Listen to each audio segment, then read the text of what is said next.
The air of the Bulgarian valley is cold enough to sting your lungs. Dawn spreads like pale silk across the fields as you walk barefoot through the dew, your father's shadow moving beside you.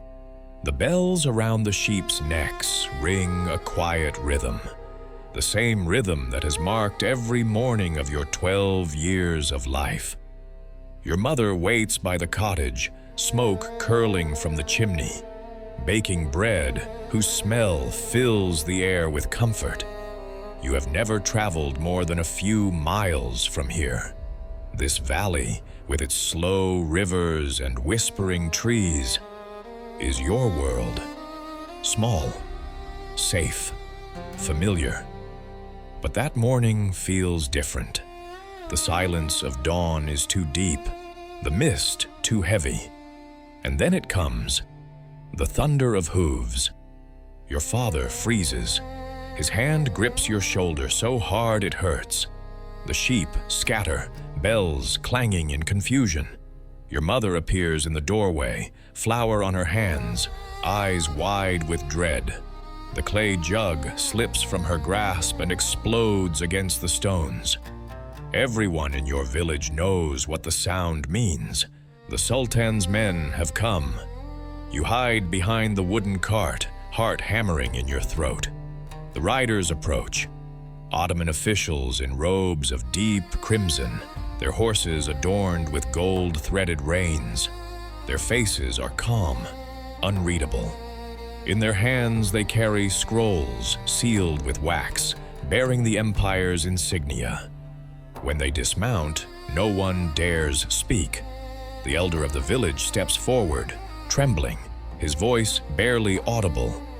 As he greets them in broken Turkish, the leader unrolls a scroll and begins to read names. The villagers hold their breath. Your father's hand tightens on your shoulder again. Then the official's gaze stops.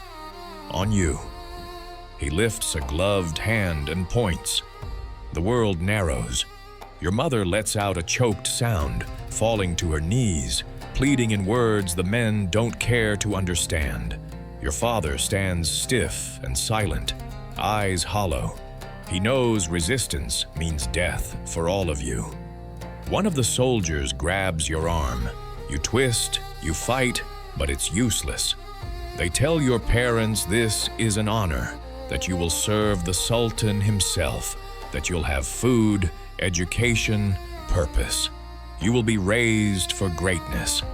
But the words sound like lies wrapped in silk. As they push you onto the cart, you glimpse your mother on the ground, clutching the dirt, her cries raw, inhuman. Your father doesn't move.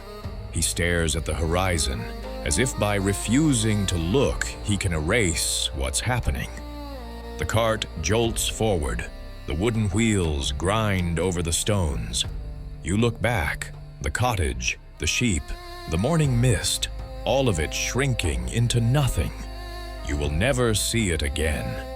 Before we go further, if stories like this move you, if you want to uncover the hidden corners of history, take a second to like this video and subscribe. It helps bring forgotten stories like yours back to light. The road to Istanbul is long, cruel, and filled with lessons the world will never teach you. You travel with dozens of other boys, most of them younger than soldiers, older than innocents. You march for days through forests that swallow sunlight, across rivers that freeze your legs. The guards shout in languages you barely understand. At night, you sleep under the open sky. The stars are sharp and cold. Hunger gnaws at your belly. The weak ones begin to falter. Some collapse and are left by the roadside. The rest of you march on, afraid to look back. On the third night, a boy named Nikos, from a small Greek fishing village, whispers to you. He's maybe 14, wiry and defiant. He tells you he tried to run once. The guards caught him before dawn and punished him before everyone. You can still see the marks on his back. He tells you one last thing before sleep. Tomorrow they'll start calling us by new names. You pretend not to understand, but deep down, you do. The empire doesn't just take your body. It takes your name, your language, your memory, until all that remains is obedience. And as the caravan moves again at sunrise, you realize something. This is not a journey. It's an erasure written step by step across the land. After weeks of walking, the horizon begins to change. The mountains flatten into wide plains, and the scent of salt fills the wind. When you see the distant shimmer of the Bosphorus, you realize you're close to something vast. Not just a city, but the center of the world. The first sight of Istanbul is overwhelming. Domes rise like silver moons. Minarets pierce the sky like spears of light. Ships crowd the harbor, their sails glowing gold in the dawn. The air smells of spice, smoke, and the sea, the scent of power itself. But where others see splendor, you see walls. High, white, endless walls. The caravan halts before the gates of Topkapi Palace, the beating heart of the empire. Its marble glows faintly in the sunlight, carved with verses from the Quran. Inside lies another world, ordered, silent, perfect, where every stone has been placed to impress and to contain.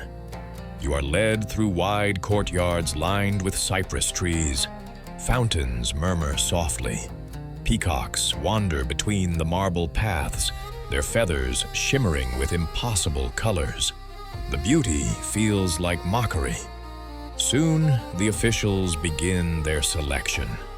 Dozens of you stand in rows, barefoot on cold stone. Men in fine robes walk along the line, studying faces, muscles, and posture. Their expressions are clinical, detached. You've seen livestock judged with more compassion. They test your reflexes, your balance, even your handwriting if you know how to form letters. One man grips your chin, tilts your head toward the light, and nods. Another writes something on a parchment beside your name. You don't know what it means, but the guard who takes you away smiles in approval. You've been chosen, not for the army, but for the palace school, the Enderun. They tell you it's a place of learning, of opportunity. And it's true, in a way. The empire doesn't just conquer land, it conquers minds. You are given clean robes of fine cotton, food that tastes too rich after weeks of hunger, and a small bed in a dormitory of marble and silence. For the first time in months, you sleep indoors, yet you've never felt less safe. At night, you hear muffled sobs, whispers in strange languages, footsteps echoing in corridors that never seem to end. The oil lamps burn low, their smoke curling like ghosts across the ceiling. You hold the small wooden cross your mother pressed into your hand, the last piece of your other life. You hide it under your blanket, clutching it until you fall asleep. By morning, it's gone. A guard stands over you, holding it between his fingers. He doesn't speak. He doesn't need to. The cross is dropped into a box filled with confiscated things, beads, scraps of cloth, trinkets, names. That afternoon, you are taken to a ceremony. You kneel with other boys as an official recites prayers in Turkish and Arabic. When he finishes, each of you is given a new name. Yours is Mehmet. It sounds sharp, foreign, empty. They say conversion is a gift, a door opening to a new life. But you understand it for what it is, a burial. The days that follow blur into routine. You learn to read and write in Turkish, to copy lines of poetry from gilded manuscripts. You study mathematics and astronomy, philosophy and language. The palace teaches discipline, devotion, and silence. Every movement, every word, every breath is regulated. You eat when told, sleep when told, speak only when spoken to. The palace is not just your home. It's a machine that measures and reshapes you. And yet, within its walls, you begin to sense something strange. A kind of order that feels almost divine. Gardens where fountains whisper beneath carved marble. Libraries filled with scrolls that smell of ink and cedar. Teachers who speak of the stars as if they can be counted and owned. Part of you, the part that still remembers open fields and the sound of sheep bells, resists. But another part begins to awaken. You realize that knowledge itself is power, and maybe, just maybe, that power could one day set you free. Still, the palace has its darker lessons.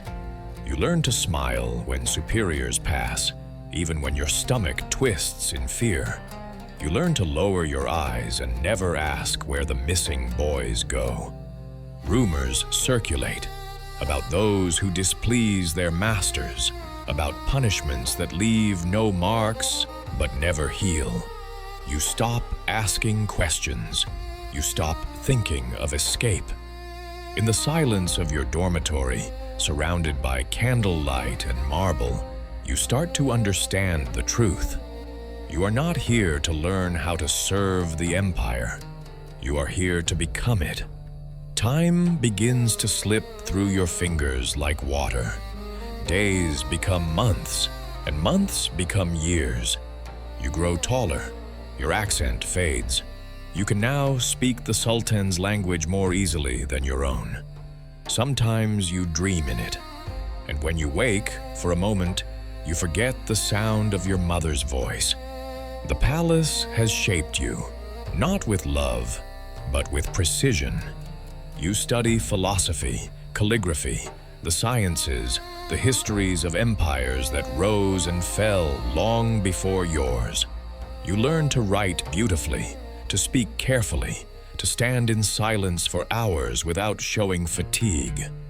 You are praised for your discipline, rewarded for your obedience, feared for your composure. But inside, something fragile endures. A small ember of memory. You carry it secretly, the way one might hide a spark from the wind. Sometimes, in the quiet of the library, you trace the lines of an old map, the Balkans, the mountains, the rivers, and wonder which dot might have been your village. Sometimes, while tending the palace gardens, the smell of wet earth brings you back to the valley of your childhood. It feels like remembering a dream that belonged to someone else. Years pass, and the empire keeps turning. You watch new boys arrive through the same gates, frightened, hungry, whispering in foreign tongues. You recognize the look in their eyes, the same look you had when the officials first pointed at you. And one night, sitting under a lantern's glow, you realize the terrible truth. The system doesn't need to chain you anymore. You've learned to hold the chains yourself. The day of your graduation arrives. The chukma, the grand ceremony that marks your passage into imperial service. You stand among others dressed in white robes, your face calm, unreadable. Officials speak of loyalty, intelligence, destiny. They call your name, Mehmet, and it no longer sounds foreign. It sounds inevitable. You receive a scroll, a new post, a new beginning. The applause echoes through the marble halls, but deep inside, a voice you thought was long dead whispers. They took everything to make you into this. If you've stayed with me this far, take a second to like the video and subscribe. It's the best way to keep uncovering these lost, human stories hidden behind empires and monuments. You leave the palace gates for the first time in years. Istanbul stretches before you, grand, merciless, alive. Ships cross the water.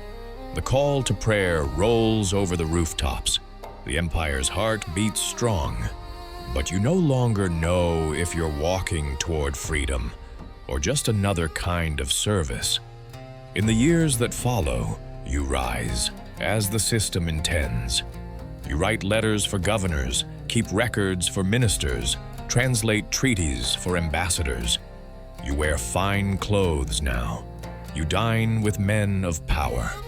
But every time you pass a marble wall, every time you hear the faint echo of footsteps in a corridor, the boy inside you stirs.